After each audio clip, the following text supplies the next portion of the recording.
I was in the boat, I wasn't catching any fish, and I kept hearing somebody on the shore say, throw your net to the other side. And I was like, thanks a lot, I'm the fisherman, you know. And they kept repeating it, so I finally threw it over there. A gaggle of fish popped into that net, and I kept going, who could do this? I look over on the shore, and there you are saying, it is I, the Lord. And there you are, you're alive. I can't believe you're alive, you're right here. Peter. Yeah. Do you love me? Oh, Jesus, I love you with everything that I am. I mean, I can't believe you're alive. You're right here. Yeah. Peter.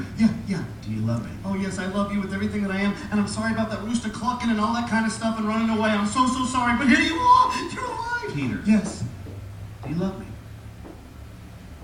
Jesus, mere words cannot describe the passion that I have for you. I love you with everything that I am. I love you. Then feed my sheep. I didn't even know you had livestock. Yeah, I didn't know that. That was a surprise to me. I didn't Peter.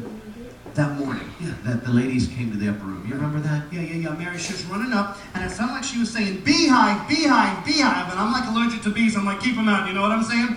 But as she kept getting closer, I heard her. She was saying, he's alive, he's alive, he's alive. She went to the tomb, and an angel of the Lord was there. And if John says he beat me, he's lying. I beat him. I totally beat him, you know. And we get there. I'm telling you, I did. I mean, you know, stories. You know, he should write a book. He's so good at stories. You know what I'm saying? But I'm telling you, he's so good at words. But I'm telling you, we get there, you know, and it is empty, you know. And I remember what Mary said. I mean, Mary was right there. I mean, and she said like something like, go tell the disciples and Peter that everything is okay, he is risen. What did the angel say? Said, go tell the disciples and Peter that everything is okay, he is risen. And here you are. What did the angel say? Said, go tell the disciples and Peter. Oh. You said my name. You said my name. After I denied you and I ran away. Why did you say my name? Why did you say my name?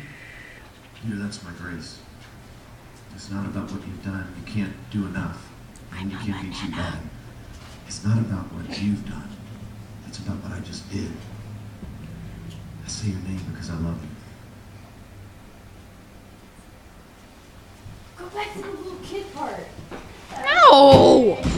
Oh, come on, you have to make that serious. Bananas. Alright, so what you guys think about that video? Funny? Good.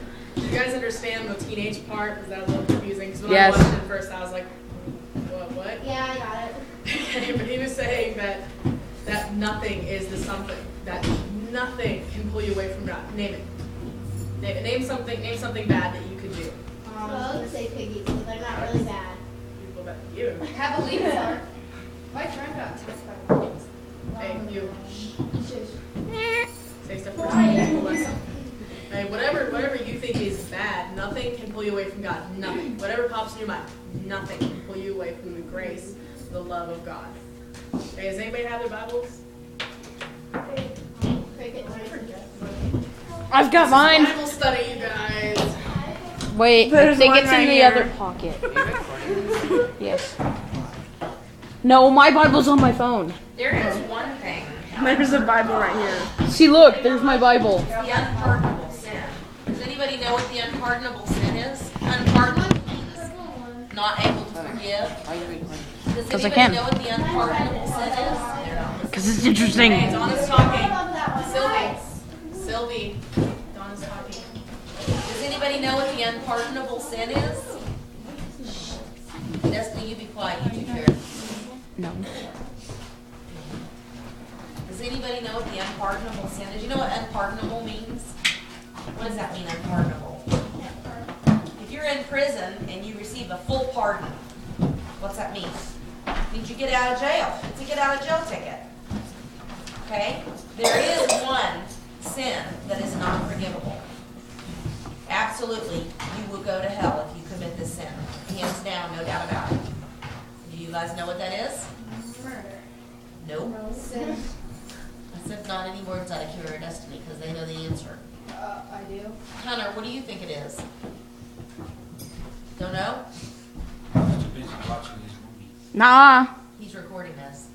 No, he has a Bible on his phone. Yes, You I guys, have a Bible. Come on, somebody. It's not murder. What? I just lost it. Don't accept him? Yes, that's That's it. To not accept Jesus in your heart and die.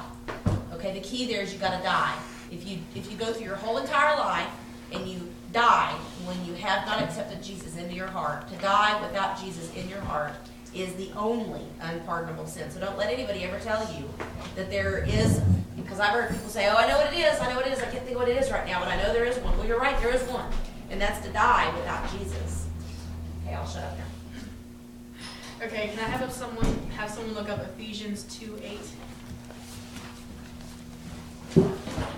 Hey Hunter, can you look up 2 Corinthians? 2 Corinthians? Yeah. 12, chapter 12. 9 through 10.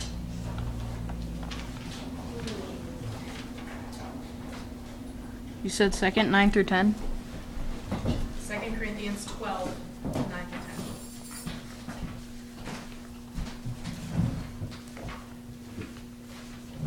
You find it okay? Ephesians what? Ephesians 2:8. I've got it. Or Corinthians. Okay, thanks. Has anybody got the Ephesians 2:8? If you guys open it. I can't. I got it. There's an index in the Nikki, can you beginning. please read it? Ephesians 2:8. For by grace you have been saved through faith, and that not of yourselves, it is the gift of God. Wow. Wow. That's God's gift.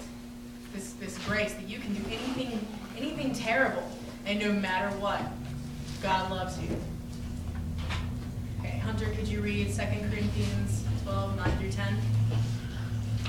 And he hath said unto me, my grace is sufficient for thee, for my power is made perfect in weakness. Most gladly, therefore, I will rather glory in my weakness, that power of Christ may rest upon me. Do I read? Okay. Wherefore I take pleasure in weakness, in injuries, in necessities, in persecutions, in distress, for Christ's sake. For when I am weak, then I am strong. So that's saying even at your weakest, you are strong with God. No matter how low you get, no matter what happens to you, even when you're at your weakest, you're strong. Does anybody have any comments on that or anything? Anyone want to say anything? We're all good? Okay, I need one last one. Hebrews 12, 28 through 9. Ephesians said that no matter what sin I commit, God will forgive me for it. Hebrew what? And Ephesians 2:8 said that no matter what sin I commit, God will forgive me for it. Does that mean? What? After Don McDonald's. Does that mean?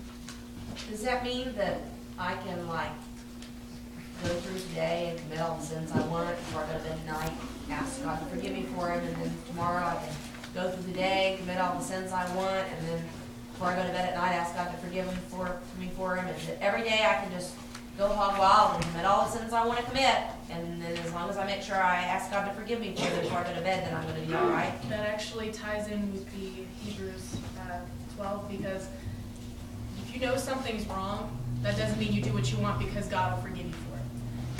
God will love you no matter what. You have God's grace no matter what. But that doesn't mean you do bad things. That's when you have reverence for Him. The least that you can do is have reverence for God. And what did we say that was last week? I remember this. Respect. Respect, Honor. love, appreciation. Good. I'm glad you guys actually remember. Okay, Hebrews, Michael, please. 28 through 29.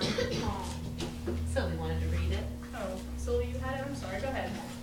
28 through 29. Hebrews 28. I think my music showed up.